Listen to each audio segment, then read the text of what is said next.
the beginning of this story began in 623 BC in the first temple of Jerusalem, because in 623 there was a coup, and a group of priests called Deuteronomists took control of the temple, kicked out the high priest, and completely cancelled all evidence of the goddess Asherah, who had been the partner of Yahweh, so that they'd really been together in the Godhead as Yahweh and the goddess Asherah, whose titles were Divine Wisdom and the Holy Spirit.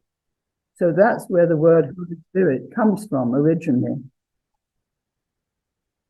And so this was all fascinating. So they erased all trace of the goddess Asherah. They cut down her sacred trees. They smashed all the little statues of her that people had in their houses.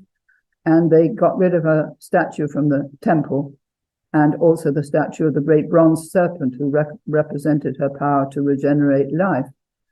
And then, not thinking that wasn't enough, they said, no, we're going to go on. And they created the myth of the fall, which in my mind has been the most damaging myth that could possibly have been inflicted on Christian humanity or Jewish humanity, for that matter, because it gave us such a wrong view of our presence on the planet as a punishment and an exile.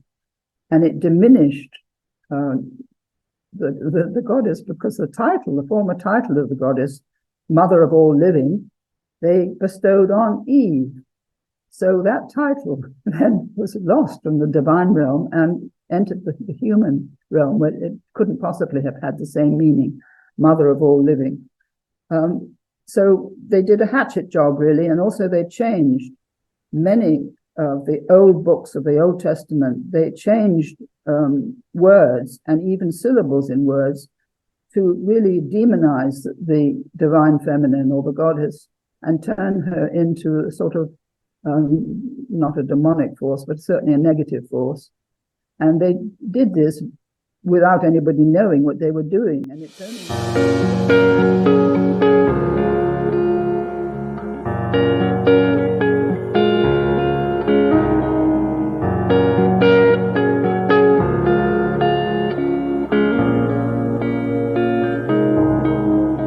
So welcome to Caritas Consciousness Project. I'm Gloria Coelho, and Caritas is dedicated to promoting the evolution of consciousness as the key to individual growth and global healing. And we do this through online presentations and interviews with guest speakers, such as today, as well as classes and study groups, which you can find on our website. We draw from a wide assortment of both ancient wisdom and leading-edge studies in science, consciousness, spirituality, and philosophy. And we are in our 20th year. We started in 2003. And in 2020, we began recording our presentations on Zoom. We have the pandemic to thank for that. And our video recordings are viewable through the website, through our website, caritascenter.org. And you can also see them on our YouTube channel, which is Caritas Consciousness Project. As a nonprofit organization, we rely on the support of our members and donors to keep our program going. So if you like our presentations and would like to support this program, you can make a donation or become a member, which has some benefits. By going to our website, and that's just clicking on the membership page or on any page that says donate. And now let me introduce today's speaker. Anne Baring has a PhD in wisdom studies at Ubiquity University, 2018, Jungian analyst, author, and co-author of 7 books, including with Jules Cashford, The Myth of the Goddess, Evolution of an Image, with Andrew Harvey, The Mystic Vision, and the Divine Feminine, with Scylla Elworthy, Soul Power, An Agenda for a Conscious Humanity. Also a book for children, The Birds Who Flew Beyond Time. Her book, The Dream of the Cosmos, A Quest for the Soul, was just a wonderful wonderful book. We did it as a study group. We read it together and we just loved it. And it was awarded the Scientific and Medical Network Book Prize for 2013. I cannot recommend it more highly. The ground of all her work is a deep interest in the spiritual, mythological, shamanic, and artistic traditions of different cultures. Her websites, which are annebaring.com, and Anne is spelled with an E, and the other one is anne-baring.com, so anne-baring.com. And they are devoted to the affirmation of a new vision of reality and the issues facing us at this crucial time of choice. They are really extensive and very compelling websites. There's all kinds of wonderful material. Her new book, Messages from a Transcendent Dimension, is also an amazing book, and it is the subject of our conversation today. So welcome, Anne, and thank you so much for joining us this morning. It's not morning where you are, but thank you so much, Gloria. It's lovely to be here. So let's, I thought we would start out with just a little background on how this book came about. I could either read your introduction or you could just tell us what happened, how it came about. Which would you prefer? Yes, I'll tell it how it came about rather than you read it, I think. Okay. Well, okay. It happened in February 1943, when my mother, who was American, was in New York with her sister-in-law, and a close friend called Ninon, French friend. And they were gathered in an apartment in New York City. And it was a cold February winter night. It was February the 7th, 1943, when suddenly the door onto the patio blew open inwards with a tremendous rush of wind, and there was a sort of roar of thunder and blast of air, and they couldn't think what happened. They were very frightened to begin with. Why would this happen on a very cold night, that the door should blow in? And then they felt a tremendous presence in the room, and they fell on their knees and really just in awe, because nothing like that had ever happened to them, or they'd never dreamt that anything could happen like that. And the presence, I don't know who the presence was, but it spoke, and it said, write down what you hear. And my mother put her head on the presence's lap and said, what can we do? And it said, follow your heart. And then she said, should we pray in church? And with the answer came, your church is your immortal soul. And she said, when should we pray? And the voice said, when the hour of the despair of the Son of Man has come. So that was the opening to this whole series of messages, which I was about 13 at the time, and I didn't know about this initial experience at all. They didn't speak about that. But as time went on, I did know about the other messages that my mother received, with Ninon sitting with her, and then also another woman called Lila, who was American. So over 20 years, they received these messages, which really asked them to prepare for a mission in which they would go out and speak to people and tell them about the existence of this other dimension, and also that the whole course of humanity had to change if we were to survive as a species, that we simply could not go on killing as we had been in the past. Otherwise, we would destroy not only ourselves, but possibly the planet as well. So many warnings came, and many instructions on how to prepare, how to focus, how to pray, how to listen, and also how to rejoice, because the preparation that they were doing really was to usher in this new era after the time of judgment, because we're in now, from that time till now, we're in a time of judgment as we transit between one age to another, from the age of Pisces to the age of Aquarius. We're in the in-between stage. And we have a choice to make whether we're going to continue on the same path or whether we're going to change it. If we can change it, the messages said that we would have the blessing of the millennium, which would be quite a different life on Earth and much more to what we would want to have in the way of a civilization. We could bring that into being by the choices that we made. So that was the beginning, really. And I had already an out-of-body experience when I was 13, in which I was lying on my bed after lunch one day, and suddenly the bed opened underneath me, and I went underneath it and through a long channel, like an umbilical cord in a way, with a great roaring and rushing noise, which terrified me until I was kind of spewed out at the end into total blackness. And I knew I was in another place or another dimension, although I didn't know those words. And I heard the words, "I am." And unfortunately, I got too frightened at that point and went back through the channel and into my body and woke up. But I had a message afterwards saying to me that I had been a medium in other lives, and that I would be a medium again in this life when I grew up and when I was more mature and everything. So, and I have become a sort of medium in my writing. I hadn't really realized it properly. I don't sit down and write messages, but my writing definitely is coming from another dimension when I'm writing. And it's quite clear that I have to listen and take down what's being almost not quite dictated, but transmitted to me. Anyway, these messages went on from that time, as I say, for 20 years. And my mother and her friend who wrote the messages down moved to Europe after the war, and they traveled quite a lot together. They traveled to Greece, they traveled to Austria because Ninon was Austrian, and they received messages in these different places. And so this February, I sort of thought, well, I'll just look at the messages, because my mother died in 1994.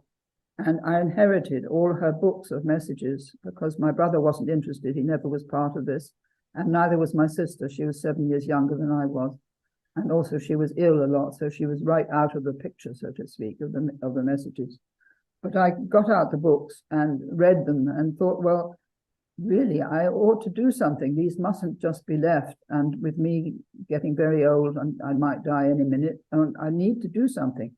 So there's a wonderful program called Dragon, which you can get from the internet, and it allows you to speak, and it writes what you speak, so you don't have to type. You go over it because there will be corrections to be made. So I got hold of Dragon, and Dragon was wonderful, really, and it was miraculous how I could really dictate these messages one after another. There were many, more than 100, and Dragon obediently wrote everything down. And then I made the corrections, printed them out, and gathered them together. Then I asked my publisher, would he be willing to publish them? He said yes. And so that was it. And by March, they were really, no, not March, by May, they were ready to be published. And by July, they were published. And we found a marvelous image of a rose through a friend of mine who'd sent it to me years ago. And I just happened to have her name with the rose. So I asked if I could use it, and she said, of course, yes. And that's how the book came into being. And I felt my mother is extremely pleased with me and happy that these messages have not been lost forever. And as we were talking just before, Gloria and I, we were saying that really they're more appropriate for this time than they were for her time, because there was nothing as a woman she could possibly do then, because nobody would have listened to her. They thought she was A, mad, and B, stupid, a hysterical woman, going on about messages and things. So she couldn't speak in public. She didn't even tell my father, who was not at all interested in this kind of thing. But she did speak to me, and she wrote a book herself about Mary Magdalene called Prelude to Pentecost in 1952, I think. And I helped her with that because she needed building up with her confidence to express. She was a poet and an artist, and a very fine poet who could write poetry in French as well as in English. And she moved to France in 1960, I think, and lived there for 30 years in the area of France that was Cathar country. You may not know who the Cathars were, but they were a group of people who said they were following the original teachings of Jesus and Mary Magdalene, and they set up a church there called the Church of the Holy Spirit, or the Church of Sophia, wisdom, divine wisdom. And so my mother, being very interested in the Cathars, drew me in as well, and we explored the country all around there with my husband in the car for a very long time, and getting to know it very well, getting to know the whole Cathar history. And then I find that two of my closest friends, David Lorimer, who manages the Scientific and Medical Network, and Veronica Goodchild, have both moved there to that part because they were Cathars in another life. No doubt I was as well, and knew them then. So I've been recovering old friendships from that time in this life, and we have been drawn together to do this work of trying to raise human consciousness. And my particular work is to restore the divine feminine, to rescue it from the obscurity into which it had fallen, and to really know the story of how it was lost. And that's been like a gigantic detective story, where I've had great help from people like Betty Kovacs, who's with us now, with her book. And it's right. Such a beautiful book. I haven't got that. My memory's gone. It's Merchants of Light. Merchants of Light. Yeah. And David also has been a tremendous support, always giving me a chance to speak and develop my ability to speak in public and that sort of thing, because I was much too frightened to begin with to open my mouth. Confidence came gradually over many years. So that's the story, more or less, I think. I've discovered a great deal, which there may be time to go into, but I wanted particularly to mention the Mary Magdalene's Gospel of the Beloved Companion, which has been very much part of my life recently, which I would urge you all to get.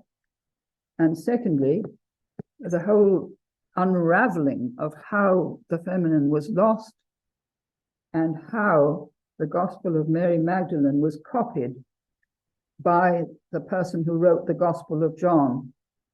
It's absolutely fascinating. It's just come out. It's very expensive, but it's well worth it. And what happened was the writer of the Gospel of John in about AD 80 or 90 lived in Ephesus. He was called John the Elder. And he evidently he managed to have a copy of Mary's Gospel, or Miriam's Gospel. And he didn't copy it word for word, but many, many of the things which are compared side by side by Anine van der Meer in her book, Mary Magdalene Unveiled. She shows how he very closely followed the Gospel of Mary Magdalene, but he changed the Holy Spirit, this feminine, in Miriam's Gospel, to God the Father in John's Gospel. So talk about a really fast work, so to speak, of changing things. It was amazing. And she's uncovered in detail how words were changed, how even syllables were changed in the Gospel of John from the Gospel of Mary Magdalene or Miriam. And this has been a fascinating detective story, unraveling this story. And also, as Betty knows, because she's written wonderfully about it, the beginning of this story began in 623 BC in the first temple of Jerusalem. Because in 623, there was a coup, and a group of priests called Deuteronomists took control of the temple, kicked out the high priest, and completely cancelled all evidence of the goddess Asherah, who had been the partner of Yahweh, so that they'd really been together in the Godhead as Yahweh and the goddess Asherah, whose titles were Divine Wisdom and the Holy Spirit. So that's where the word Holy Spirit comes from originally. And so this was all fascinating. So they erased all trace of the goddess Asherah. They cut down her sacred trees. They smashed all the little statues of her that people had in their houses. And they got rid of her statue from the temple, and also the statue of the great bronze serpent who represented her power to regenerate life. And then, not thinking that wasn't enough, they said, no, we're going to go on. And they created the myth of the fall, which in my mind has been the most damaging myth that could possibly have been inflicted on Christian humanity or Jewish humanity, for that matter, because it gave us such a wrong view of our presence on the planet as a punishment and an exile, and it diminished the goddess, because the former title of the goddess, Mother of All Living, they bestowed on Eve. So that title then was lost from the divine realm and entered the human realm, where it couldn't possibly have had the same meaning, Mother of All Living. So they did a hatchet job, really, and also they changed many of the old books of the Old Testament. They changed words and even syllables in words to really demonize the divine feminine or the goddess and turn her into a sort of not a demonic force, but certainly a negative force.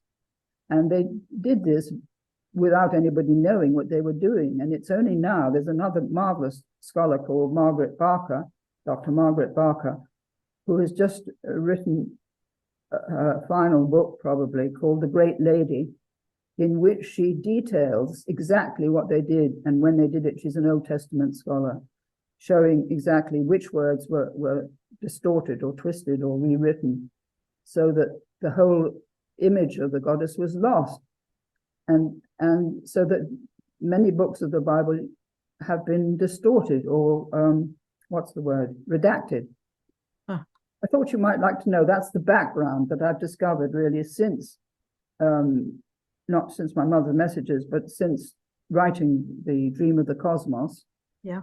Everything I've done since then has been to do with discovering what happened in 623 BC and how this has affected not only the Jewish community, but above all Christianity, because Christianity took on the myth of the fall and the Old Testament, lock, stock, and barrel, without questioning what they were doing. And so they inherited the myth of the fall in chapters 2 and 3 of Genesis. And that became the basis of their teaching to the Christian community, that our sinfulness was the reason why we needed a Redeemer, and he had to be the Son of God, no less. Mm-hmm. And that myth was created in the 4th century, 325 to be precise, in the Council of Nicaea. Shall I admit somebody? No, I'll take care of that. You don't pay attention to it. I don't want to be like a Deuteronomist and keep somebody out. Yeah.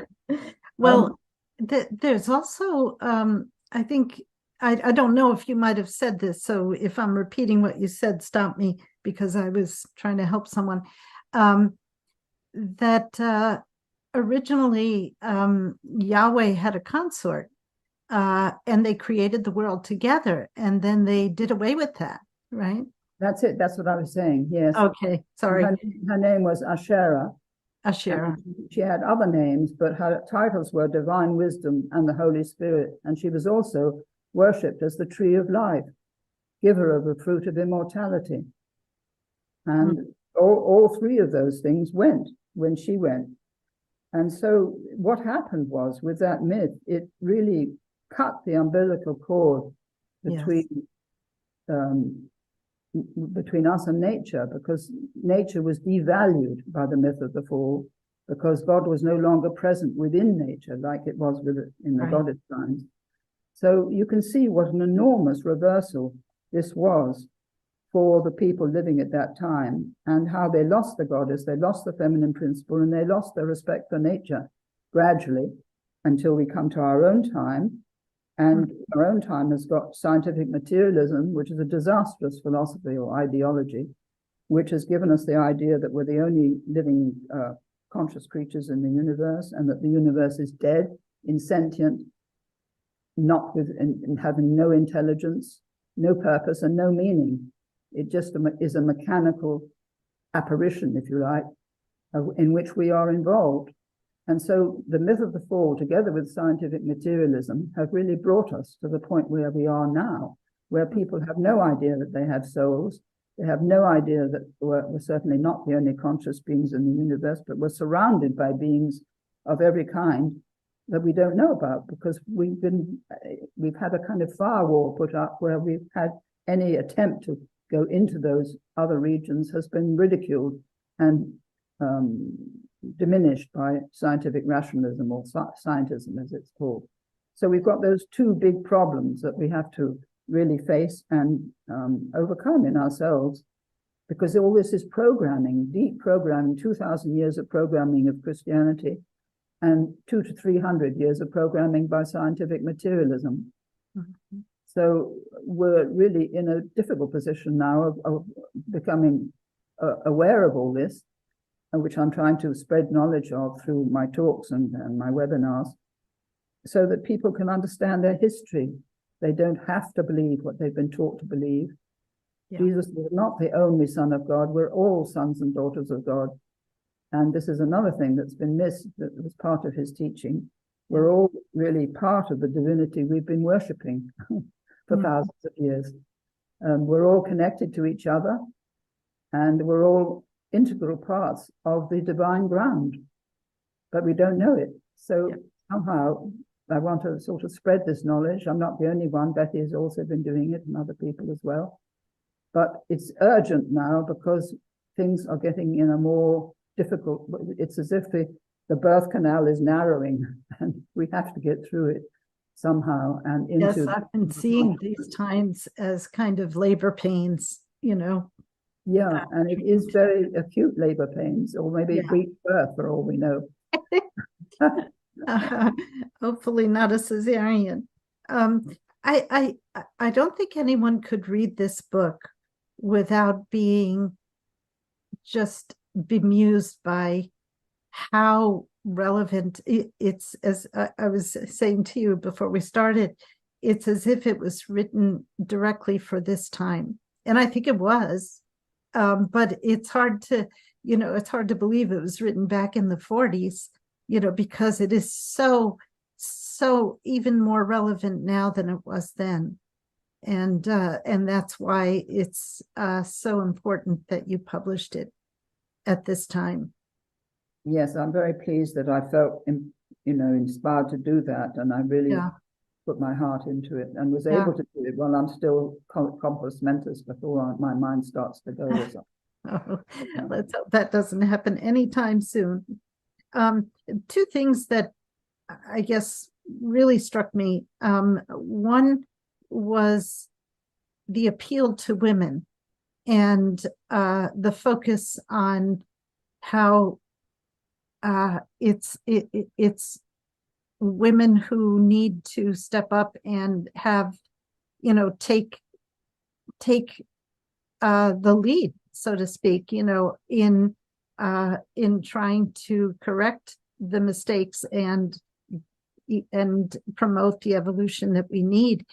And it reminded me of a quote that I read recently from the Dalai Lama, and he said, "What should be the aim of our contemporary society? To uplift women. Women have to be raised up to the status they used to occupy in the past. Put the woman on that level where she originally was, and you will see that in 125 years, the world will improve. The salvation of the world is in the uplifting of the woman. The salvation of our contemporary humanity lies in the elevation of the heart." And I don't think we have 125 years, so let's hope that it can happen sooner than that. But I thought that was very relevant to the statements in the book. That's absolutely wonderful, Gloria. Thank you so much I would love you to send me that, because I should post in my talks.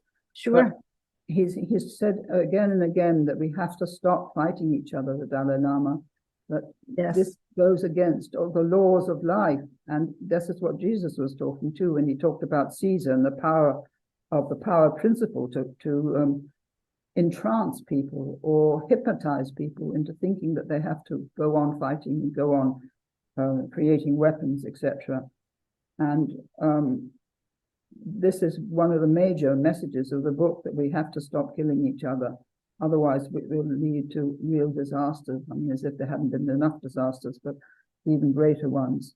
Yes. And also it's saying that women could teach men through, in a gentle and compassionate way, to come with them in this, that they had a role as awakeners, really, of humanity.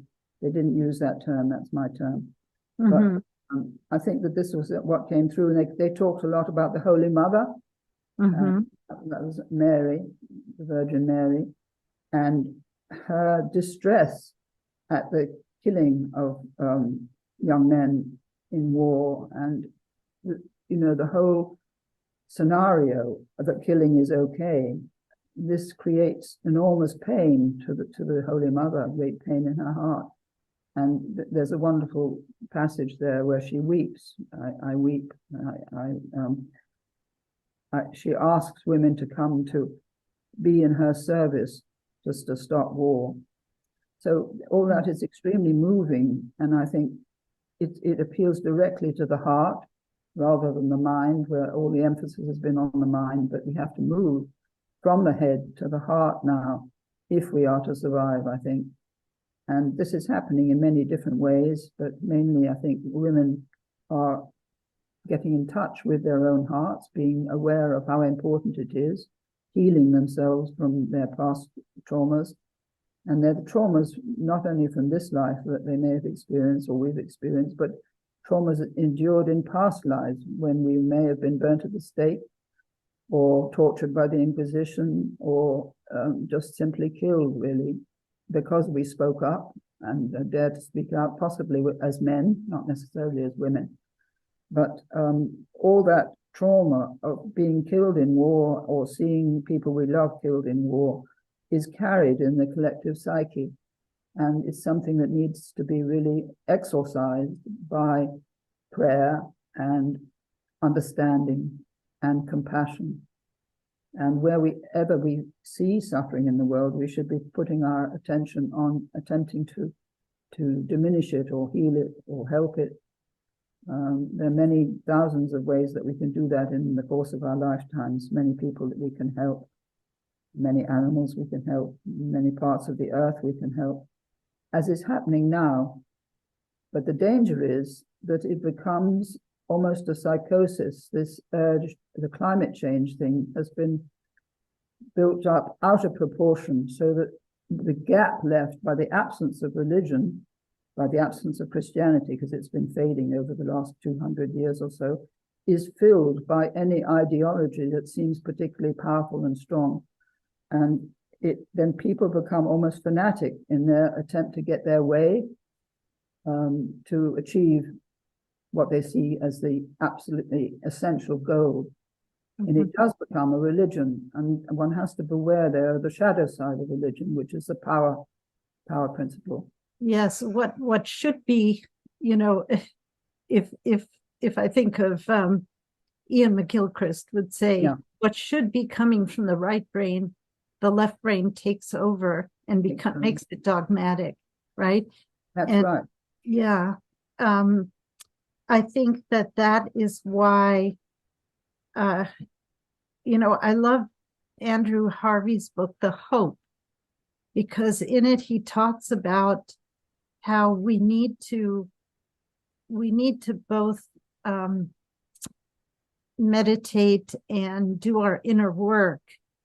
We can't stop there. We also need activism. But the problem is that a lot of people who are oriented spiritually, they want nothing to do with the world. They just want to be alone with their meditations, and meditation is very important, but it can't stop there. We can't just shut the world out and sit in bliss, and on the other hand, a lot of activists don't have that basis, that grounding, that spiritual grounding, so they're not heart-centered. And then they do more harm than good, even though they may be, advocating for positive change. If they do it out of fear or out of anger, then it's adding to the problem. So those two things have to be, we have to be a spiritually informed activist, right? They have to go together. That's right. And also the Dalai Lama said it's not enough to sit and know all this, you have to act. Exactly. So then the question becomes, how do we harness the power of millions of women? How do we harness this power that, the Dalai Lama says we have, and the book says we have? And I mean, it's sometimes difficult to know. I think when I start asking myself that question, I think, well, here's what I'm doing. And each person has to do what is in their capacity to do. But somehow, I also think that we need some kind of cohesion, like some kind of a movement that brings us together, that is more unifying in its expression. And I don't know how to do that. I think it's happening, Gloria, because I've just been engaged in Peace Week, and also with a great friend of mine called Elizabeth Williams in America. We started a petition called Urgent Call to Stop War and Violence. Yes. That was in May, end of May, and we've had 3 or 4 meetings since then. But I think it is growing because there's so many peace movements on the planet. True. Men and women are joining together to work together, which is very moving. I hadn't quite grasped that there were so many already. But there are, and it will grow all the time as situations might deteriorate and people get more worried. So I think that from that point of view, there are plenty of people engaged. But what I would have liked, what were my original idea with Liz, was to gather all the women of the planet to say that we've had enough, like Julia Ward Howe in America said in 18-something, that war has got to stop. And she put it much more beautifully than I could possibly do it. But really, it's the idea that women who carry life cannot tolerate the destruction of that life by war. I mean, this is the greatest wound to a woman's heart that could possibly be inflicted. That the life she's carried and nurtured for 18 or 20 years is suddenly dispatched, as it were, by a bullet or something. I had 2 very tragic articles I cut out of the papers, one about a Ukrainian woman who lost an 18-year-old son who was the apple of her eye, and one by a Russian young man, aged 25, who'd been married with 1 child. And he said, I don't want to kill, but I have to do what I'm told to do. And this is a tragedy. It goes against everything with unfeeling, and he was killed. So, these lives are infinitely precious. And to see the lives of one's children or one's partners or husbands or fathers just removed from life before they've fulfilled their own potential, their own reason for being here, is a crime against the holy order of life. And so I think we somehow have to get back the idea of the sacredness of life and the sacredness of the planet as well, but the sacredness of human life, that we can't just kill somebody because we're told to do so by the generals. In Libya, they had a women's movement that got rid of that horrible dictator, Charles Taylor. Do you know that story? Yeah. There's actually a wonderful documentary, very powerful. I don't remember the name of the woman who led the movement, but the name of the documentary is Pray the Devil Back to Hell. I think that's the name of it. Pray the Devil Back to Hell. And she was a woman who, was not a highly respected member of the community, because she had something like 6 children from different husbands and that kind of thing. Well, not even husbands. I don't know if she married, but she had a dream.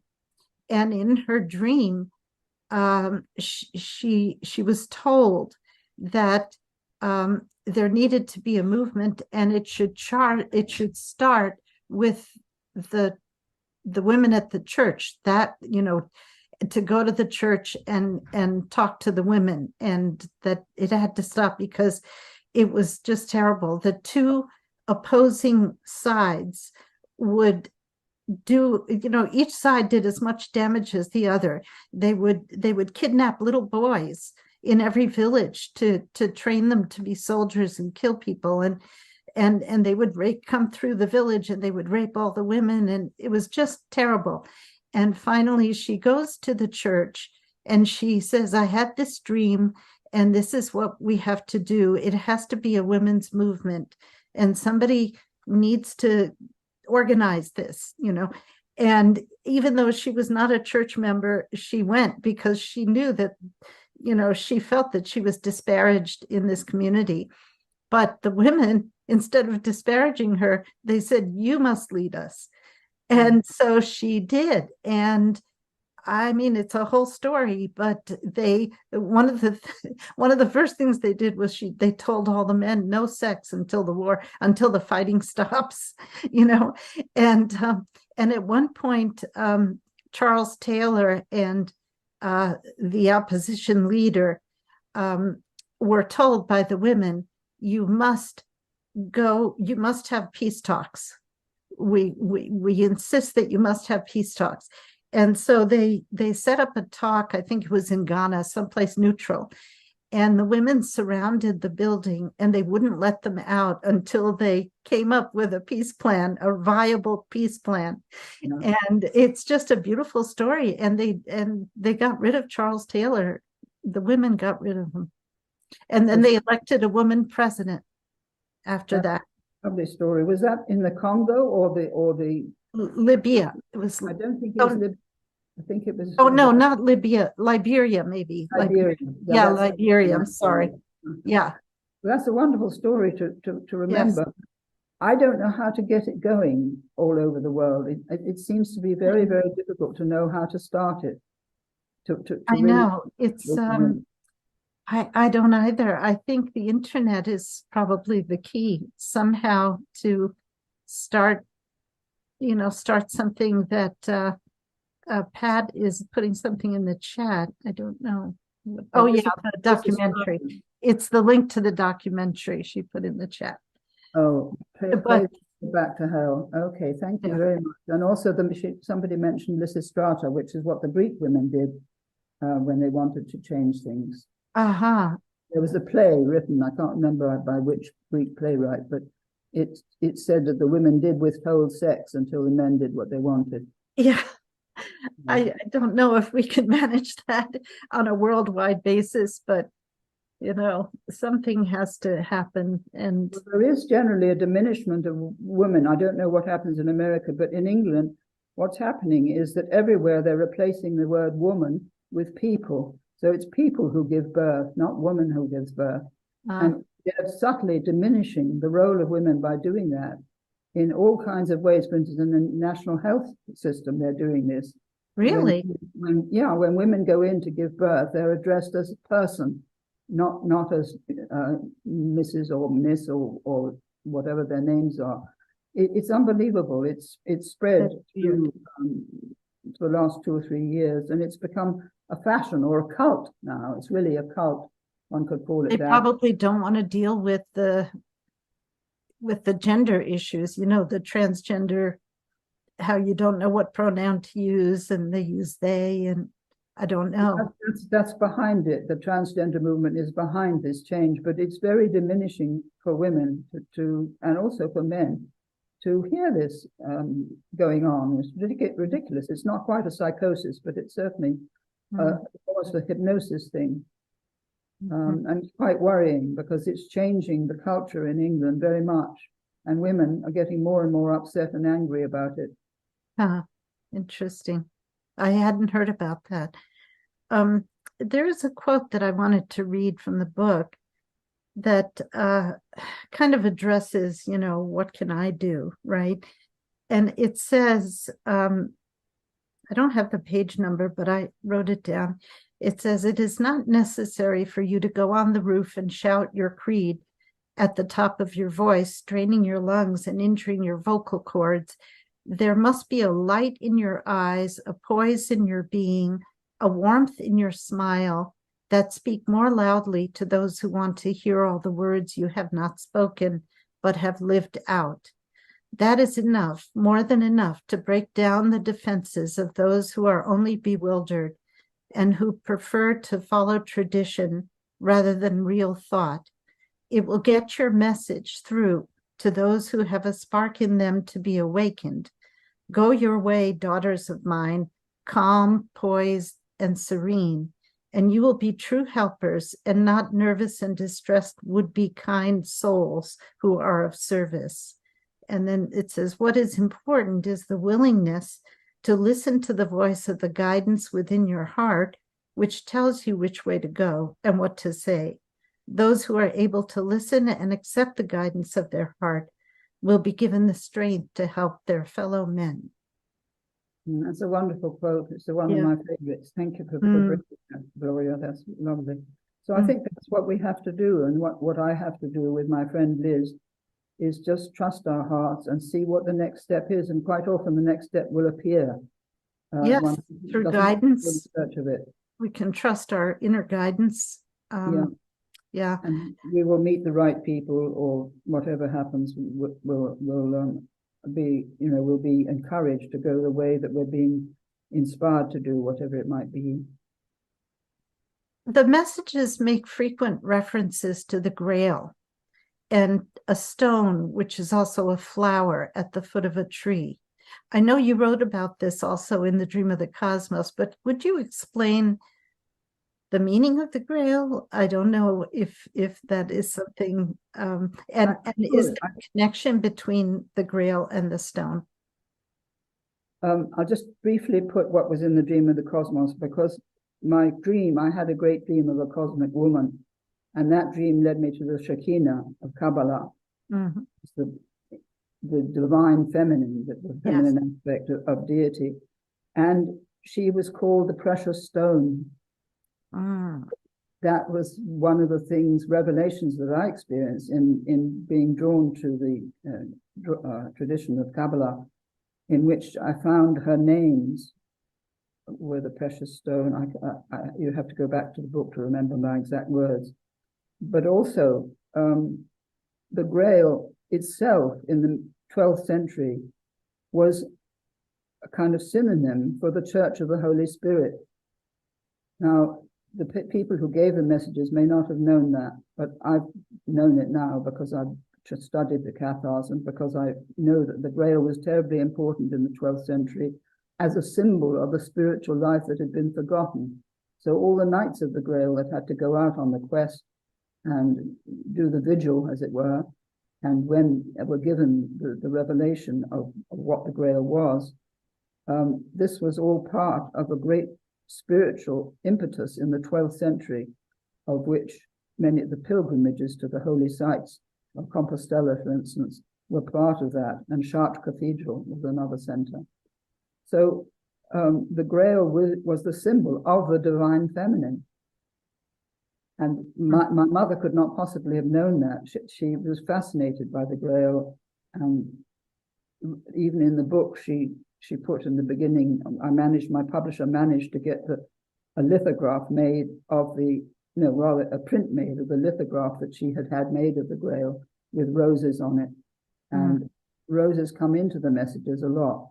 And so if you can remember that the Grail is a symbol of the divine feminine, and that it came up in the 12th century or even before as a way of awakening people, like people are being awakened now, to a spiritual awareness, to their soul, to the finer qualities of the human being, so that the path of the crusades and war and slaughter would be counteracted by this other emphasis. And there were also the courts of love, started by Eleanor of Aquitaine and her daughter, but also in the 12th century, had a huge influence in civilizing man, in making him have good manners towards women, not disparage her, not look down, not treat her badly, not treat her as a prisoner, so to speak. And this changed the whole culture, particularly in the southwest of France, where the Cathars lived. There was an extraordinary advanced culture in great cities like Toulouse, Carcassonne, and can't remember the third one, Toulouse, Carcassonne, and Foix, where men and women, the counts of these cities, presided over the courts of the cities, where they cultivated poetry, painting, music, and speaking about all these legends, Grail legends. They didn't start in that part of France. They started in England with Eleanor of Aquitaine, partly, because she invited one of the writers of them, called Chrétien de Troyes, to come and live at her court in England when she was married to Henry II there. So that's when one group of Grail legends started, but the other group started in Brittany and down in the south, in the Pyrenean region. And they spread all over Europe, because in the beginning of the 12th century, nobody had heard of the Grail legends. And by the end of it, there wasn't anyone in Europe who didn't know about them. So it was a tremendous force for change, that the Grail legends. It really was. It intrigued people. It was mythology. It was legends. It was miraculous healings. All kinds of things were connected with that. And also the knights had to be really pure, spiritually pure, and also working to help people, mainly women in distress. That was their role in many stories, was coming across a woman who was being badly treated by a man, and they would rescue the woman.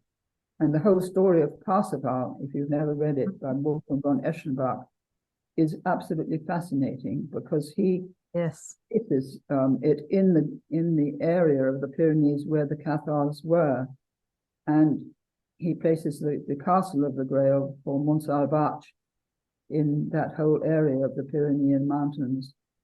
And Parsifal, the hero, have I got time, Gloria? Oh, sure. Yeah. It's so fascinating. Parsifal's father was a great knight, warrior. I can't remember his name.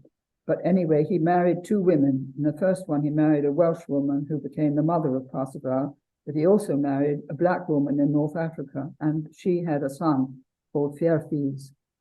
And eventually, these two young men met in front of the Grail castle.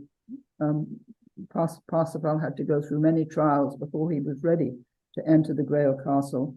When he did enter, he made the mistake of not asking the question of the fish king who was lying there injured, and he didn't ask because he was too embarrassed. He didn't know what to do. He was sort of gauche, so he had to be kicked out of the Grail castle and go through another period of initiation until he was ready to go back again. And when he asked the right question, which was, "What ails thee, father?" And with that, the Grail king was healed and could die peacefully, and Parsifal became the keeper of the Grail after that. But before that happened, he had a great battle with Fierfis, his half-brother, whom he didn't know was his half-brother. And so they were fighting in front of the castle of the Grail, fighting to the death. And Parsifal had a magical sword, I think. And he was about to... Fierfis, first of all, had got Parsifal on the ground and was about to kill him, but he didn't. Something happened. Parsifal got up, and he had this magic sword with which he was going to smite Fierfis. And then he couldn't strike him. And then they both took off their helmets, and they both asked each other, "Whose was your father?" And they both had the same father. So then they gave each other a huge hug and went into the Grail castle together, and each of them found their true love. One, the bearer of the Grail, married Fierfis, I think, and the other, Parsifal, had a great love he'd already met called Blanchefleur, who was always inspiring him what to do and where to go next, sort of thing. So she was inspiring him as his soul, really, his directrice, as would say, of his soul. So it's the most marvelous story, but it's only told really well in that Wolfgang von Eschenbach's book, and the history of the Grail, I think it's called, the story of the Grail. That's a beautiful story. I was steeped in all these stories by my mother, who didn't know, that hadn't read Eschenbach, but knew about the Grail legends and Parsifal and everything. And what my husband's favorite piece of music was Parsifal by Wagner. So that was all playing in the studio here. And so that's how everything sort of fits together. Coming one by one, the incidents didn't make sense at the time, but I just paid attention, gathered in the information, and now the whole thing fits together like a gigantic puzzle in which one can see that in the 12th century there was a huge effort to awaken human consciousness, and it failed mainly because war again took over.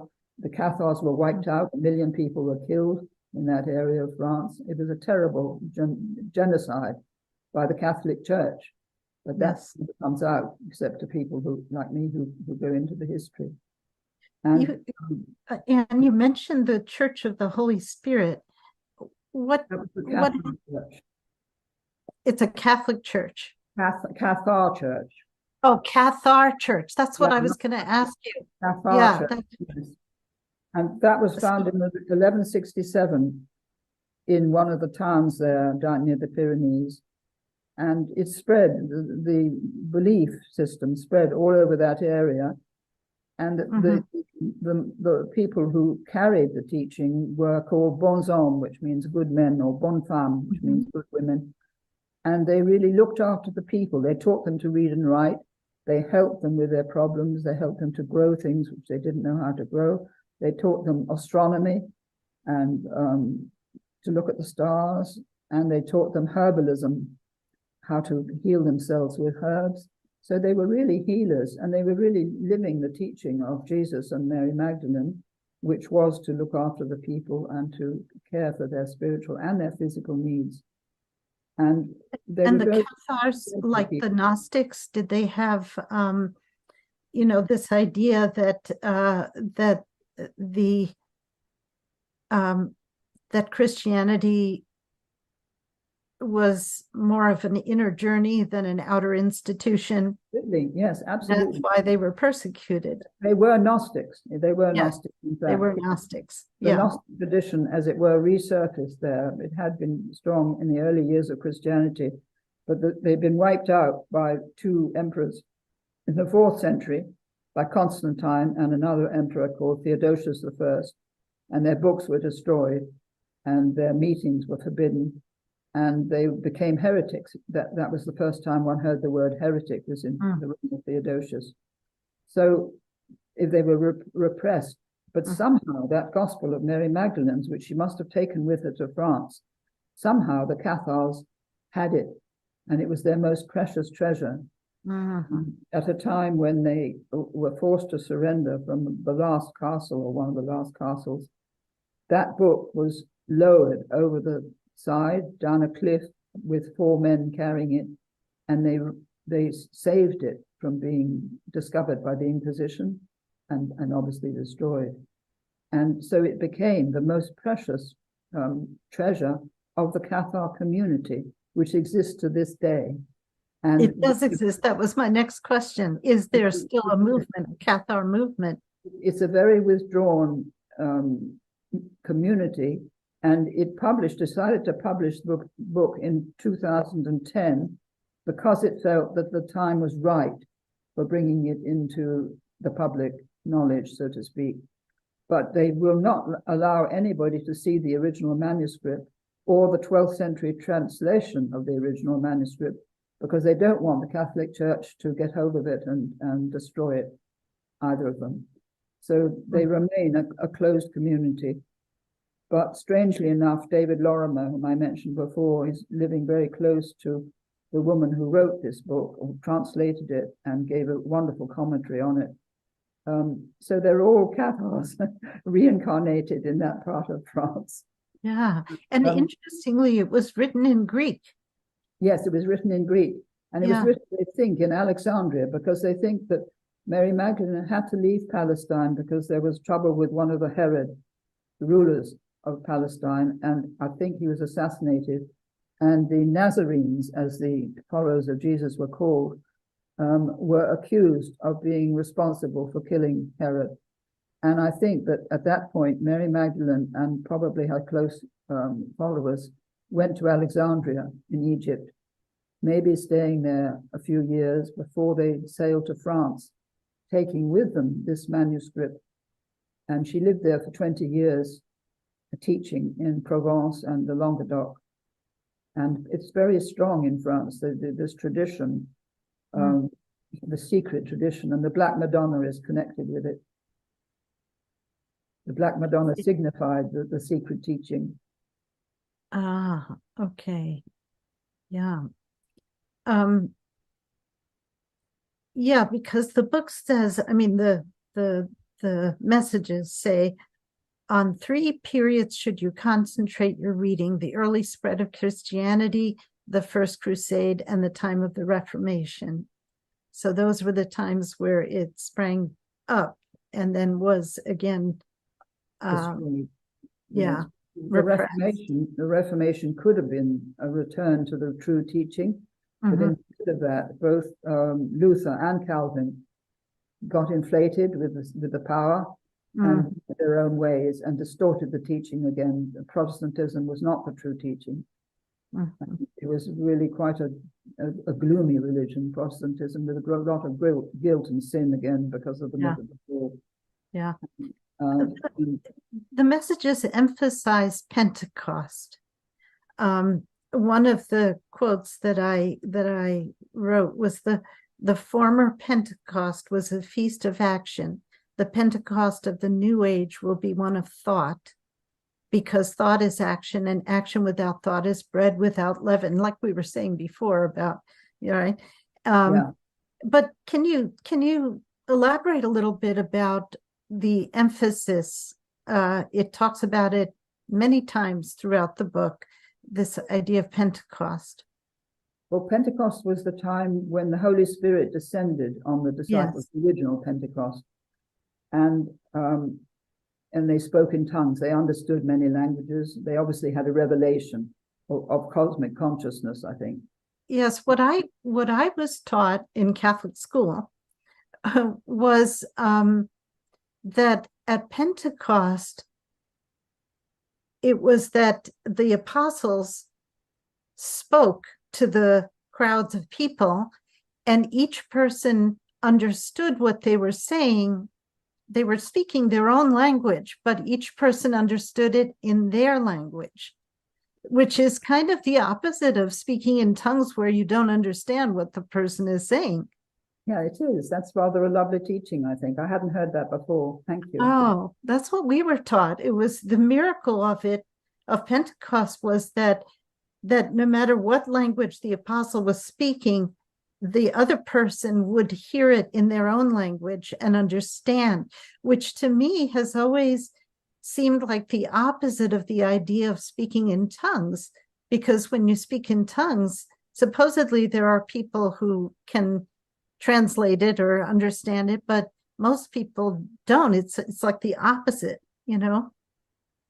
Well, perhaps it got changed in translation. That's another thing. Maybe, yeah, maybe. Difficult thing to translate in first of all, from whatever language, from Hebrew into Greek, and then Greek into Latin. A lot got lost in that switching from those two languages, particularly the translation of the Holy Spirit, which in Hebrew was ruach, which is feminine, and then in Greek it becomes pneuma, which is neither gender, and then it becomes spiritus sanctus, which is definitely the masculine. And that's probably how the Holy Spirit came to be thought of as masculine. These little slips in history we don't know about, but they're responsible for enormous happenings and misunderstandings, really. Yeah, I thought it was interesting because the book says that miracles happen at Pentecost. It says at Pentecost, a miracle always happens, as this is the higher ceremony of baptism in the opening of the understanding of the heart. Every soul is reborn at Pentecost, a step further in the progress of its evolution towards its counterpart in heaven. And I thought, why Pentecost? Yeah. Did always give special messages at Pentecost, and my mother, I know, always kept Pentecost as a special day. But she would have other things to do, but she would be focusing on connecting When is the feast day of Pentecost? Do you know? I think it's in May or June. Okay. It's so many days after the or after the resurrection, I think. Right after the resurrection, 40 days or so. Yeah, I guess that would make sense. Yeah. The other thing that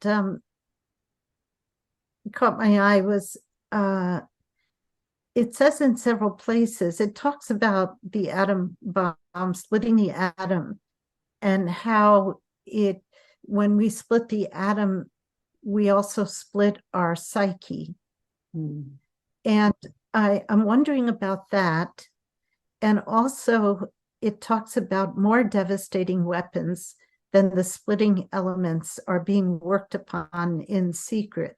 Forces powerful enough to reverse the laws of nature. The danger lies in the east and in the west. And then elsewhere it says, the two great forces of light and of darkness are being gathered. Everywhere on this planet, the call for action has gone forth. Greater and more terrible discoveries than the splitting of the atom are being hatched in secret.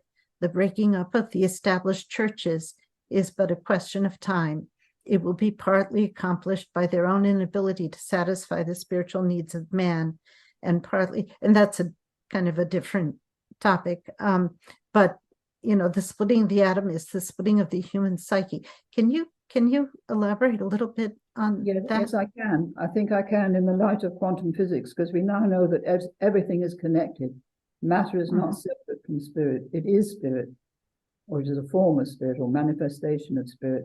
So if you split the atom, you're really assaulting nature. You're really committing a crime against the holy order of life in order to gain power for you, in relation to other nations or whatever. And that started the whole nuclear race, which has brought us to the point we are now. So that's what they meant by it's really embarking on a path of insanity, because in splitting the atom, you split the human psyche as well, because it's part of the whole atomic structure, if you like, of nature. And therefore, we see now increasing examples of insanity everywhere.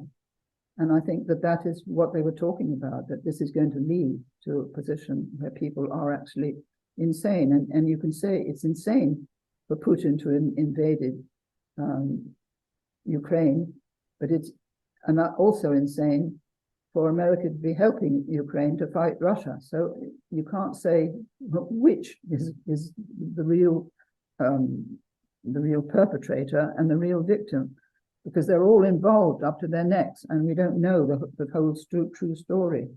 And the competition, there are 9 nuclear powers now, and Iran wants to become the 10th. If Iran becomes the 10th, then Israel is in danger. Israel will anticipate and take action before that can happen. So, everywhere you look, there could be terrible weapons exploding. America and China, they're incapable, the people ruling these nations, they're incapable of understanding that they have to work together on behalf of the whole planet rather than fighting each other for power. It's just too ludicrous. And I think that this is what they were pointing to when they mentioned insanity and the split psyche, because we're now living with the result of what we did in 1945, which we thought was so marvelous and so clever. And then Hiroshima and Nagasaki were immediately bombed, and we thought that was clever too, until we really looked at the catastrophic effects that what we'd done. But that didn't deter us. And I don't know how many bombs, hydrogen bombs, were dropped on Bikini Atoll. That's another thing. It wasn't just one, it was dozens. And that's totally ruined the health and life of the people who live in the Marshall Islands. Nobody thought of that. They just went ahead and did it. And all the atomic explosions that have taken place, the tests, been over 250,000 since 1945. Some of them underground, but some of them overground. Then we've had all the nuclear reactors, and we've had Chernobyl, and again the threat in Ukraine of the nuclear reactors there being exploded or bombed. I mean, all this is madness. But we couldn't anticipate that in 1945 because we were too ignorant and too stupid, really, to understand what was happening. And certainly the people at that time couldn't have stopped the governments doing anything at all. And there was no question that they could have protested against the creation of the atomic bomb or the development of the hydrogen bomb. The people were silent. And if you read Oppenheimer's biography, and you've probably seen the film, which I haven't, but how that all got developed. And he himself was a very unbalanced man. He played with his own importance. And then afterwards, he deeply regretted what he'd done. And then he got part of the excuse was if we don't do it, they will do it. They will do it, exactly. Because they knew the Germans had the capacity, or they were arriving at the the ability to make an atom bomb. They were very close. And I don't know, I just think it's the most incredible. And then the fact that even if that were the case, why did they have to do it twice? I mean, Hiroshima and Nagasaki, it was, well, thank you. That's very helpful.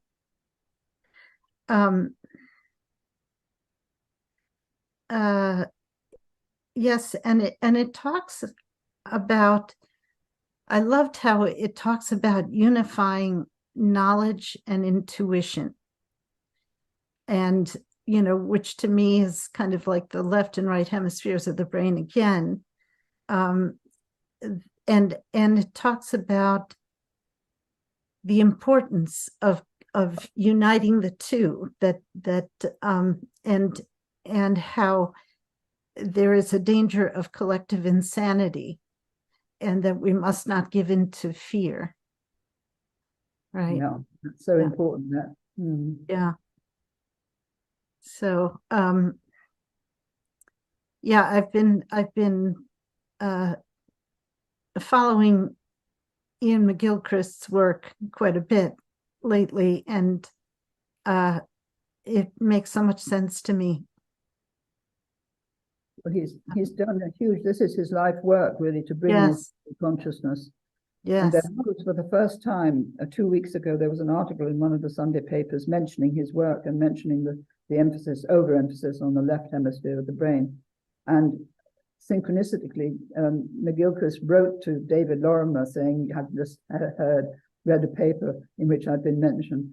So this is the first time that there's been a little tiny chink where that could get through into the public sector in England. It was quite a big breakthrough there, because nobody would have heard of it unless they watched the television interviews with McGilchrist. Yeah, or read his books, which is no small task. too difficult. It's a mammoth task. Yeah. Mm-hmm. But I think so much has changed, Gloria, too, with quantum physics, to understand that we're all connected. This is quite new. Yes. And this is then if we're all connected, then you can't really kill your brother without injuring yourself. That's right. And also injuring what we call God, injuring the divine ground. Mm-hmm. So once people can grasp that and understand that they're part of this divine ground, they're not outside it. They're not fallen, sinful creatures, but they're just waiting really to be awoken to what their true nature is, I think. Mm-hmm. Yes, and there's so much in this book. I mean, I had so many ahas as I was reading this. Do you know who Asraf is? Asraf, yes, he was. Asraf. My mother always was talking to Asraf, saying, "Asraf, what should I do?" Was he her guide? Maybe he was her sort of personal guide, and he was supposed to be a Persian angel between heaven and earth, and who acted as a guide to people like my mother who called on him, and he just gave good advice. Yes, he did in that, and he talked about women who were born with a crescent moon. Yes, I was wondering about that too. The crescent moon was interesting. Who were intuitive and artistic, and who found science very difficult because it sort of impinged on their sensibility. Mm. It also said in the messages that my mother in her life at the time of Jesus or afterwards succumbed to too much emotion, and that this time they didn't want emotion. They wanted what you just said, a combination of intellect and mind. Yes. Information. Yeah. So for those of you who haven't read the book, the messages come from either Jesus, St. Francis, or Asra. And I thought it was interesting that St. Francis said he was a reincarnation of Joseph of Arimathea, right? And That's that right. and that your mother and her sister and her friend had all lived in the time of Jesus. They were followers of Jesus and Right. had There were forgotten. women who followed Jesus, and Mary Yes. Magdalene, presumably. Yeah. Mm-hmm. There was another quote from Asraf that I liked, where it said, it was talking about the veil, the veil between the worlds, so to speak. And he said, if you push the veil aside through your personal wishes, it will soon fall again, thicker than ever. But if you throw it aside through earnest work and striving, it will stay forever open for you. And while still in your denser body, you can enjoy the use of the higher centers, chakras, I imagine, which generally are not open to those still in their fleshly garments.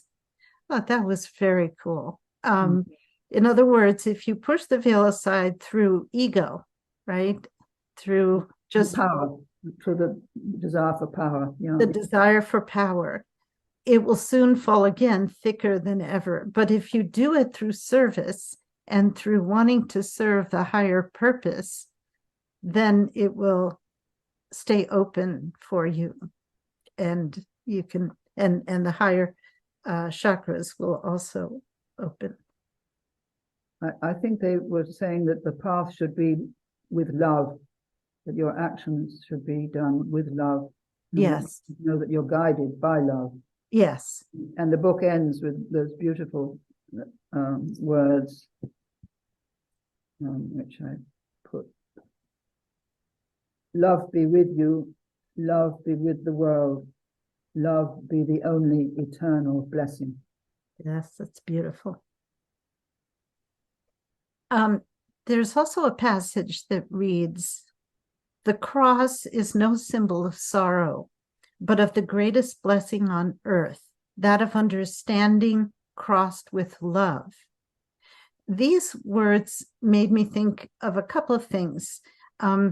He says elsewhere that, quote, "they placed the focus of their worship on the crucifixion and the sacrificial death rather than on the resurrection." And he calls this a ghastly error, they being the church, right? The Course in Miracles, I don't know if you're familiar with it, but it also says that the crucifixion together with the resurrection should be seen as proof that in reality there is no death, right? That the focus on crucifixion to make you feel guilty and, is wrong. And so it's this misinterpretation of the crucifixion that has led to a lot of fear of God. If he could do this to his son, what hope do we have for a loving father, right? And also guilt that Jesus suffered because of our sin, right? So the other thing that the words understanding crossed with love made me think of was the graphic symbol of the cross, which of course predates Christianity, but as understanding represented by the vertical line, as our consciousness and understanding evolves vertically, and love representing the horizontal of relational consciousness that reaches out to others in service and activism, and and how both are necessary and complementary in our effort to save humanity. I think that's beautifully put, Gloria. Beautifully put. You couldn't Thank you. More clear, as if they'd come from the messages themselves, I think. Yeah. I had a message once in meditation that showed me that. And then in the middle where the two lines cross, there was a circle, and that was community. Let's see if I can bring it up. I'll show it to you. Let's see. Okay, so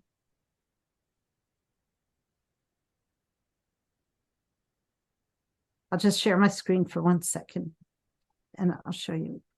This was just something I got as kind of an explanation of Caritas, but I think it's universal. You see, vertical growth, evolving consciousness, horizontal growth. Can you see that? Yes. Is caring service. And then the circle where they meet is evolving community. So I just, it made me think of that. When I read that, I thought, oh yeah, like that cross. And also, I think I would love you to imagine the rose in the center. Right, the rose right. has always been a symbol of the divine feminine and of love, obviously. Mm.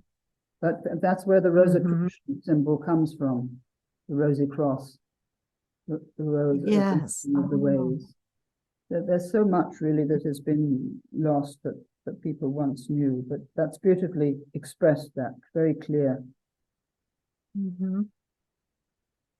Well, I think maybe we should open it up for, I have one last question before we do. What is next for you? Do you have another book in the works? I'm writing one on the Holy Spirit, although really Anine Vandermeer has covered everything I need to say in my book. But I'm bringing, it's nearly finished now, but I have chapters on Cinderella, for instance, where the godmother is really a disguised image of the mother. So I've got a chapter on Cinderella, a chapter on a woman called Esclamande de Foi, who was one of the leaders of the Cathars, and a chapter on the Shekinah. Those are all done. So I've just really got to do the very difficult one on the Old Testament and the wisdom books of the Old Testament. It won't be a long book, maybe 200 pages, 220 pages or something. And my publisher will take it when I said to him, are you still able to cope with another book? And he said, yes. He should be asking you that. We're very close to each other and we understand how each other's mind works, but he is 72 or something now, so he's no chicken. But he's very much on the spiritual path. He's a transpersonal psychologist himself, so he understands that side of things as well. So that's what I'm doing, and there seems to be endless things to do, much more than I ever had 20 years ago. Yeah. What we're doing talks and writing things or listening to things. There's so much to listen to, which I can't do because there's no time. Yeah. And then I try and squeeze in some more work on the book. I will get it done because it's very nearly done. Another 6 months, I think.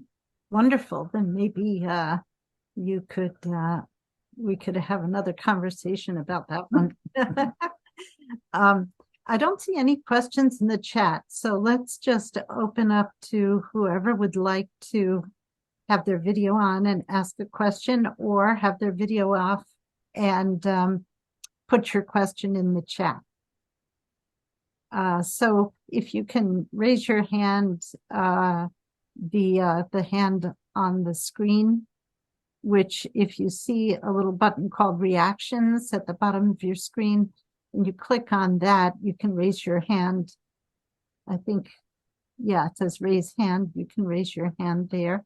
Anyone has a question, and I will try to, let me go to gallery view so I can see everyone. I see Thea has a question.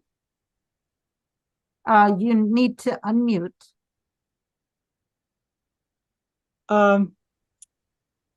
It's not so much a question, but an addition to the cross. In my work in Jungian psychology and dream work, the cross became a very important symbol, in dreams or whatever, as an image. And for me in my work in as a therapist, a Jungian therapist, I saw the cross. It's interesting to see it in this light because I had a very different approach to it, and that I used in my practice. And it is that the horizontal axis of the cross represented the world, what we wake up to every day, the world of form and matter, and all of our interactions, relationships, anything that is matter, objects.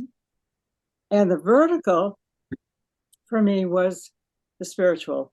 However, it was two parts. The lower part was represents the unconscious. The unconscious, the world of the unconscious, that's the lower part of the vertical axis. And the upper part of the world axis is spirit. It goes up into spirit.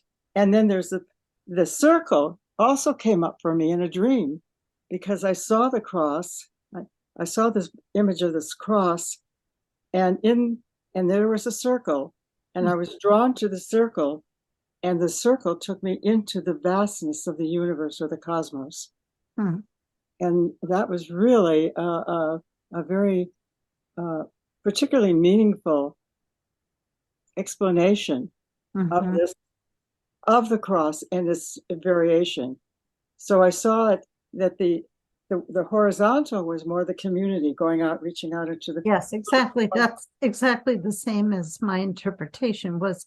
The horizontal was caring service. So it's the community, it's the world, it's our relationships. The relational part is horizontal. And but I could also see the rose as a very definite aspect of the circle, going into the circle into the cosmos with love. Yes. The feeling of love, but also going out into the horizontal world with love. Yes. It's like what we were talking about in terms of, spiritually informed activism. You need both. You need that vertical and you need the horizontal. Right. To bring it together. Yes. Thank you for sharing that. Thank you. Jen, you have a question or a comment? You got to unmute. Okay. The first, when you talked about the intersection between the two lines, Gloria, the first thing that came to my mind was that the where the two lines meet, it symbolizes the heart. So what comes from our heart is what motivates us to believe that this is the way it should be. Yeah, I like that that's too. All. Okay. Thank you. Thank you. Anyone else have a question about any of we covered a lot of topics, I think, in our conversation. I think the important thing to remember is that we shouldn't separate matter and spirit, and that we are both, but also spirit is informing matter all the time, and even in speaking and being who we are. Life is spirit, our life that we're breathing in every minute, sort of thing. It's flowing through us into whatever avenues we take to express it, so to speak. We are spirit expressing itself in the form of this material world, which is difficult to negotiate without falling into the ego consciousness and the survival instincts, which say you have to do this, that, or the other in order to be safe.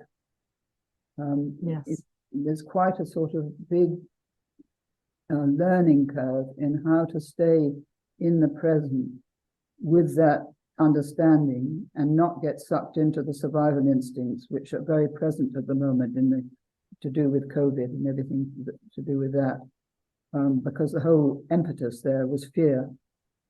the controlling factor was fear, and that got into everybody's survival instincts. So to stay steady in the midst of something like that is very important lesson, and perhaps maybe that people did learn it in the course of the last 3 years, how to stay steady when faced with fear on every side and propaganda coming out of the television every day. Right. So it's a difficult part, but we've got a lot of help now, and I hope these messages will help people trust their lives, trust their heart, and trust the path that they're on. Yes. Yeah, I think that is a challenge that we all, it's something we're all being challenged by right now, with regard to staying informed on the one hand and not going into fear on the other. I know people who are very spiritually oriented, and, they won't watch the news or read, what's going on in the world because they feel it's too negative. But I think that we need to know what's going on. Richard Rohr says, I watch the news so that I know who to pray for. I think that's a good attitude, It's, just we need to know what's going on, but we also need to stay centered in our heart and not in fear, because fear adds to the problem. And so much of what the media presents us with is actually designed to induce fear, right? The saying, if it bleeds, it leads, right?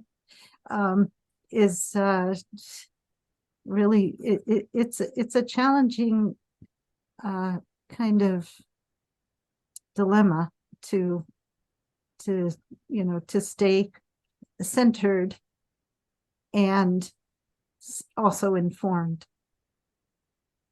But I think it's necessary. Carol, did you have something? Unmute. Yeah. First of all, this is so wonderful, and you are with us again. We loved reading A Dream of the Cosmos and Search for the Soul. And anyway, what we were just talking now about, balancing the knowledge with the our intuition, our hearts. And I was just finishing chapter 6 of the Bhagavad Gita this morning with commentary by Paramahansa Yogananda. And that was exactly what the theme was. That truth is actually a result of knowledge with our inner intuition. And that is the challenge. I so agree, Gloria, with what you said about today, the impact and the influences that we're getting. All the more we need to strengthen that our inner balance, our inner self with spirit. Yes. We need more channels, maybe. I don't mean necessarily TV channels, but channels in terms of, the internet or whatever, that can interpret the news of the day from a perspective of spirit. That would be helpful. That would be something, yes. Yeah. That would be something. I don't know if it would ever get airtime on TV, but certainly could, on the internet.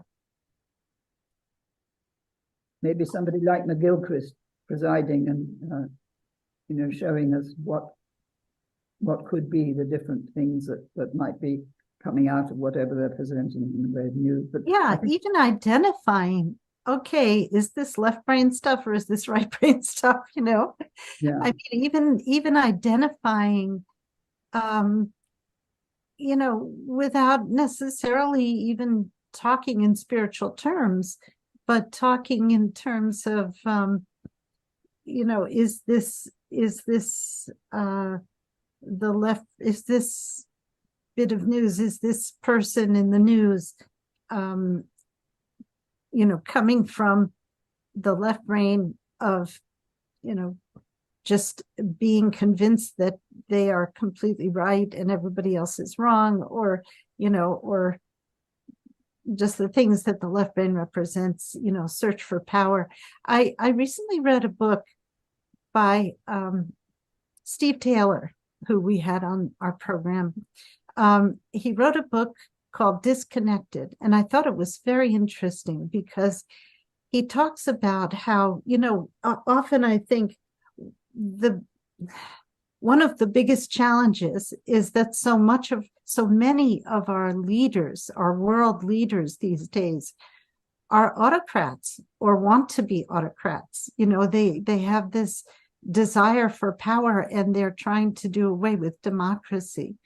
And I see it. It seems to be gaining prominence in a lot of Western countries, a lot of African countries, and his book is about how when a person is disconnected from other people, feeling isolated, and this comes from traumatic childhoods. And he talks about how Stalin and Hitler and Franco and Trump and a lot of these autocratic style leaders have very similar childhoods, where they had a mother who was either emotionally absent or absent physically, and very domineering fathers. And so, he talks about how this leads to this feeling of disconnection from other people, from nature, from their own inner self, and he says that when someone, and so these people who are what he calls hyper disconnected, because we're all on the spectrum of disconnection and connection, right? But he said the people who are hyper disconnected, they have a very strong desire for power, whether they're psychopaths or narcissists or sociopaths, that they all crave power. And so they go after these leadership positions, and they also have this persona that's, for many people, very engaging, and they're saying the things that rally people to their side, thinking that they're going to solve all the problems. And the people who are connected don't have that urge for power, and so they don't tend to look for these positions of authority because they don't have that, and they don't have that emptiness inside. And so this is, part of the problem, that the people who run for these offices, because they are elections, they attract the support, and they are the ones that are prominently seeking that office. And he talks about how in indigenous cultures, a lot of indigenous cultures, they wouldn't, elect someone. They would appoint someone who they thought was suitable for this task, for whatever whether it was chief of a tribe or whatever it was. They were appointed, and they knew that if somebody wanted power, that would not make them a suitable candidate. So they would not be appointed.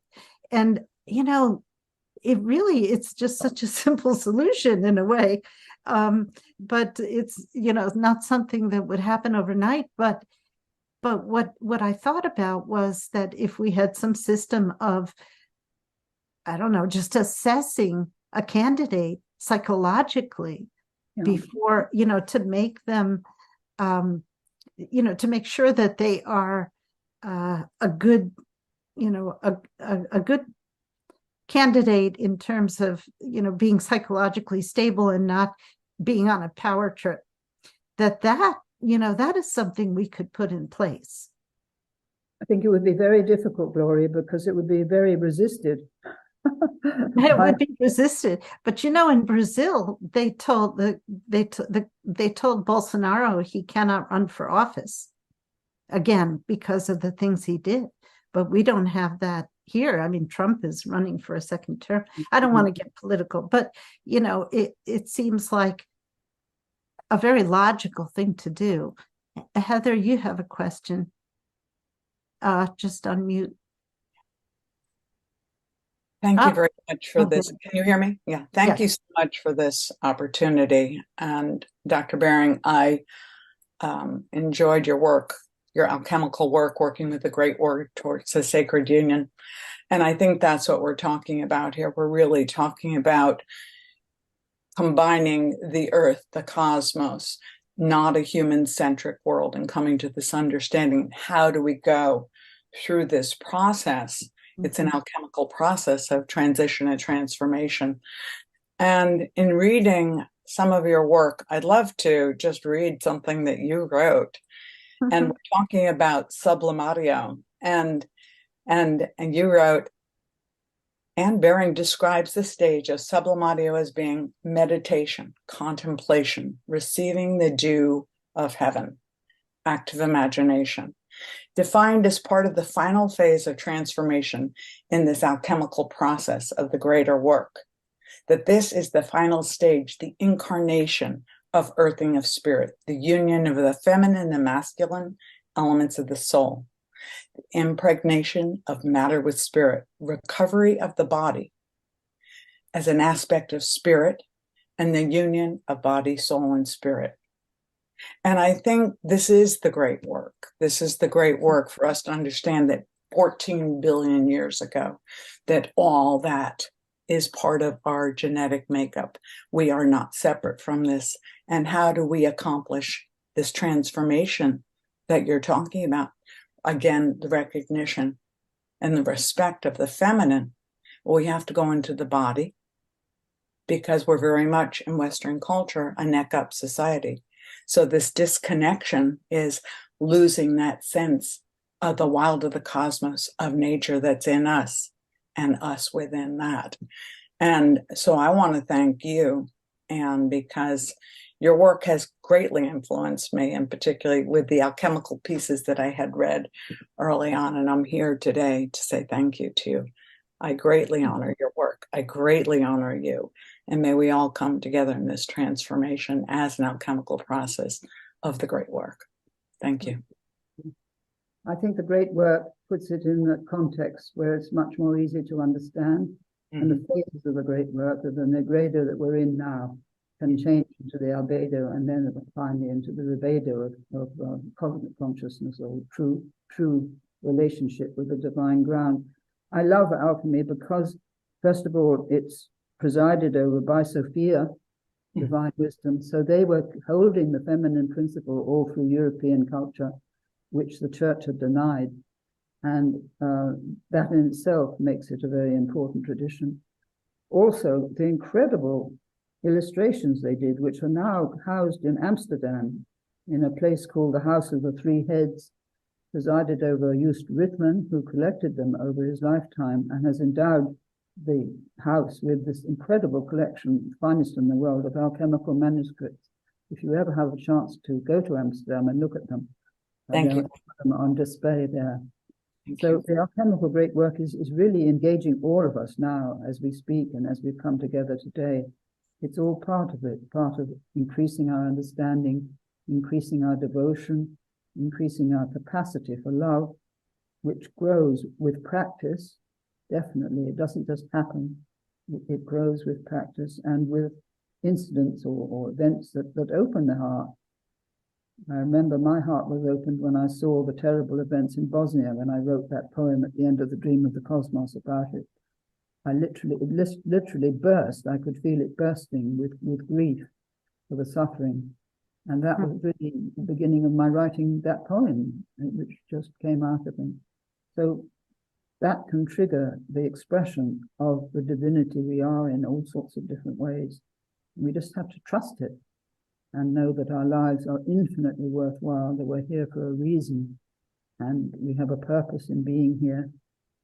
And all of us in this group certainly are adding to that evolutionary direction and helping other people to find it themselves. There's so much that could come out now because it's all ready to come out. It's all there, really, whether you look at alchemy or whether you look at all the spiritual traditions like the Bhagavad Gita, which is the most marvelous primer for teaching. So I would just like to thank you all for being here and for inviting me, Gloria, and for the pleasure of being really part of this group. And my great friend Betty hasn't spoken, but I feel her presence very much, and lovely to have her here with us. Yes, it is. It's wonderful to see you, Betty. Thank you. And you know, your work is in my heart always. And I was so grateful to have met you and realized that we were on the same path. So I'm always happy to be in your presence and hear what you have to say.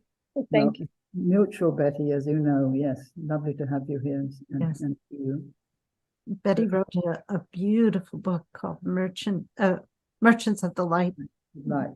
Thank you. Can't recommend it highly enough. And I still haven't read your other book, but I know that when I do, one of these days, I'm going to ask you to be on the program again and talk about it, if you would. Hopefully you will. But yeah, because it's a very different book, very unique. Yeah. Okay.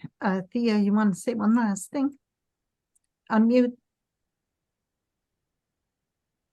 Yeah, I think in closing, I'd like to well, thank you, Anne, for your wonderful contribution, but also to mention to all of you a poem that is written by Christopher Fry, and I happily suggest that you look him up on Google, and the poem is called "Prisoners of Sleep." And it is so right and ripe for this time.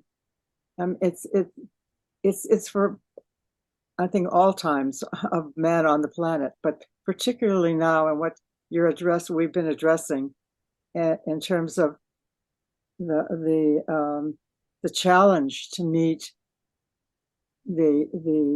on one hand, the insanity of what's been erupted and coming to the surface. And I think it's coming to the surface to be met. And this is what this poem really speaks to. And it is the will mankind wake? The affairs are soul size. And it's all about exploration into God. And will we wake? For pity's sake. Yes. Read it, because it's such a it holds such meaning and purpose for where we are, speaking and addressing as the feminine, because we're all feminine here and on this call, and the balance between the feminine and the masculine, but via the soul, waking up to our soul. And you closed with, the Heather, you mentioned the unifying the soul, body, soul, and spirit. And I think that's really kind of what it's about, what our purpose is. So, and I had a dream that has become my project currently, and the dream has to do with an International Day of Awareness is coming, and the international community is invited to express what you are aware of. And you can look me up on my name, Thea Soroyan, an International Day of Awareness. And I have that poem. I've included that poem for everybody to read because I think it's so important. So thank you. Thank you. Thank you. Yeah. Thank you. That was written in 1947. Yes, I'm familiar with that poem also. It's in my book, In the Dream of the Cosmos. Right, that's where I saw it last. Yeah. Well, thank you so much, Anne, for your ongoing work and inspiration and service to all of us, to all humanity. Thank you for all of you who attended, and thank you again for your time and your work. Wonderful, vital work. Well, my thanks go to you, Gloria, for making this possible, also for recognizing my work and following it, and following the Dream of the Cosmos. That's very moving for me and very helpful. because I know that it's worth writing it, that it's reaching people like you. Ah, well, thank you. That's very kind of you to say. Take care, and hopefully we'll see you again. Okay. Bye, everybody. Bye.